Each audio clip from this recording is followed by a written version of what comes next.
শ্ৰীমন্ত শংকৰদেৱ সংঘৰ ৯৪ সংখ্যক অধিৱেশন যোৰহাটৰ মৌবন্ধা এৰালতলী পথাৰত কাইলৈৰ পৰা অনুষ্ঠিত হ'ব। এইলৈ আজি প্ৰস্তুতি তুংগত চলা পৰিলক্ষিত হৈছে। সভাস্থলীৰ মূল মণ্ডপ, সেৱা বাহিনীৰ কাৰ্যালয়, আশ্ৰয় শিবিৰ, সুবৃহৎ ভোজনালয়, য'ত একেলগে ১০,০০০ ভকতে অন্ন গ্ৰহণ কৰাৰ ব্যৱস্থা আছে। বাণিজ্য আৰু গ্ৰন্থমেলাৰ বিপণী আদি সকলোবোৰ নিৰ্মাণ সম্পূৰ্ণ হৈ উঠিছে। ইতিমধ্যে ৰাজ্যৰ বিভিন্ন প্ৰান্তৰ ভকত বৈষ্ণৱ উক্ত স্থলীত উপস্থিত হৈছে। ইফালে অহা ৪ দিন উক্ত ক্ষেত্ৰত অসমৰ বিভিন্ন প্ৰান্তৰ ভকত বৈষ্ণৱৰ সমাৱেশ ঘটিব, যাক লৈ যোৰহাট আৰক্ষীও সষ্টম হৈ পৰিছে। নিৰ্দিষ্ট স্থানত পাৰ্কিং ব্যৱস্থা, পথ নিৰ্দেশনাকে ধৰি বিভিন্ন সা-সুবিধাৰ ব্যৱস্থা কৰিবলৈ যোৰহাট জিলা আৰক্ষী সঞ্চালকৰ নেতৃত্বত আৰক্ষী অগ্নি নিৰ্বাপক বাহিনীক দায়িত্ব অৰ্পণ কৰা হৈছে। ইফালে এই ক্ষেত্ৰত কোনো ধৰণৰ গাফিলতি নহবলৈ CRPFৰ লগতে গোৱা আৰক্ষীৰ এটি বিশেষ দলৰো সহযোগিতা থাকিব বুলি জানিবলৈ দিছে আৰক্ষী সঞ্চালকগৰাকীয়ে। এইটো এক্সপোজাৰ কাৰণে ইয়াত পঠোৱা হ'ব। তেওঁলোকক আমি বুজাম যে এনেকৈ ডাঙৰ যদি কিবা প্ৰগ্ৰাম হয় পুলিচ এৰেঞ্জমেণ্ট আমি কেনেকৈ কৰোঁ। লগতে আমাৰ 150জন চিভিল ডিফেন্সৰ আহিব আমাক সহযোগ দিবলৈ, আৰু 100কে ওপৰত আমাৰ ট্ৰাফিকৰ টীম আছে ইয়াত, যি 1000কে ওপৰত বাছ বা সৰু গাড়ী ডেইলি অহা যোৱা কৰিব ইয়াত। তো তেওঁলোকে আমাৰ যান জঁট নহয় সেই চাই থাকিব। মোৰ কিমান আৰক্ষী বিষয়া আৰু জোৱান ইয়াত মোতায়েন কৰা হ'ব? এক্সাক্টলি কিমান আছে সেইটো মই ক'ব খোজা নাই, কিন্তু আপোনাক জনাই দিছোঁ যে যথেষ্টখিনি আমাৰ আৰক্ষী আছে, আৰু 700 আমাৰ গোৱা পুলিচৰ আৰক্ষী আহিব। মানে তাতকৈ যিমান আমাৰ ডিটেইল কৰা হৈছে তাতকৈ ওপৰত 700 আমাৰ আৰক্ষী আহিব, আৰু লগতে আমাৰ যি CRPF বেটালিয়ন আছে ইয়াত, তেওঁলোকে আমাৰ সহযোগ দিব।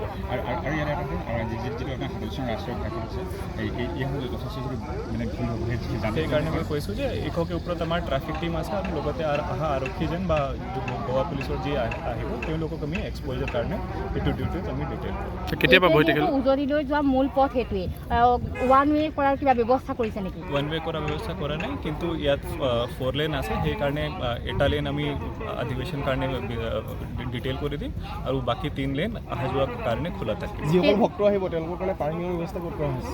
পাৰ্কিঙৰ ব্যৱস্থা দুটা ফালে আছে। এটা শিবিৰৰ পিছফালে ডাঙৰ আমাৰ এটা পথাৰ আছে, তাতে পাৰ্কিং কৰা যাব, আৰু যদি সেইটো ছাফিচিয়েণ্ট নহয় তেতিয়া লেফ্ট ছাইড আপোনালোকে চাব পাৰিছে অপজিট দ্য ৰোড, তাতে এটা ডাঙৰ আমাৰ পথাৰত পাৰ্কিং দিয়া হৈছে। সেইটো দুটা ঠাইত আমাৰ 1000কে ওপৰত আমাৰ বাছ বা ডাঙৰ ভেহিকেল আহিব পাৰে।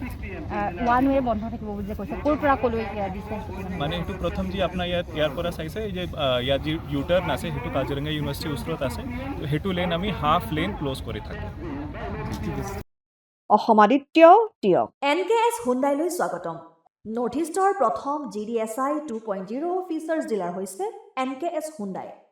অত্যাধুনিক সা সুবিধাৰে তৈয়াৰী মষ্ট আপডেটেড হুণ্ডাই ডিলাৰ এতিয়া ডিব্ৰুগড়ত।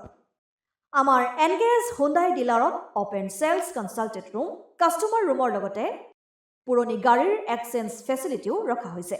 ইয়াত চেলছৰ লগতে ছাৰ্ভিচ ছেক্টৰৰ সুন্দৰ সুবিধা আছে। প্ৰয়োজনীয় সকলো এডভান্স টুলছ, হুইল বেলেন্সিং, এলাইনমেণ্টৰ অত্যাধুনিক machine, post hydraulic lift, fully ট্ৰেইনমেণ্ট পাৱাৰৰ লগতে nitrogen gas filling facility, fully automatic car ৱাছৰ ফেচিলিটিও আছে।